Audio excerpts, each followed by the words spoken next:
Gopalakrishnan Bharathi trust சார்பில் குத்தாலமங்கல சக்தி சமிதி மற்றும் சுபிக்ஷா ஹிந்தி வித்யாலயா நடத்திய மார்கழி மாத வீதி உலா நடைபெற்றது. இதில் சங்கர வித்யாலயா, டிபிடிஆர் தொடக்கப்பள்ளி மாணவ மாணவிகள் கிருஷ்ணா, ராதை, மீனாட்சி உள்ளிட்ட வேடங்களை அணிந்து பங்கேற்றனர். மயிலாடுதுறை வள்ளலார் கோவிலில் தொடங்கிய பஜனை கோவில் வீதிகள், ஒத்த தெரு, காவிரி துலாக்கட்டம், இரட்டை தெரு வழியாக சென்று மீண்டும் கோயிலை அடைந்தது. இதில் அனைவரும் திருப்பாவை, திருவெம்பாவை பாடல்களை பாடியவாறும் கும்மி அடித்தவாறும் பக்தி பாடல்களை பாடியவாறு வீதிகளை சுற்றி வந்தனர்.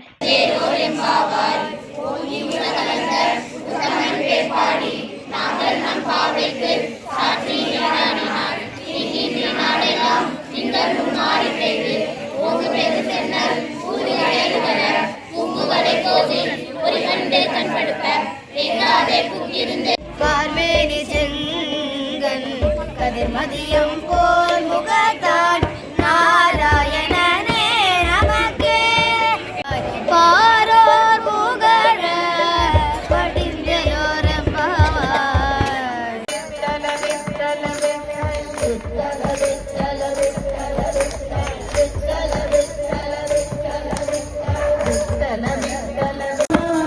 ராமோ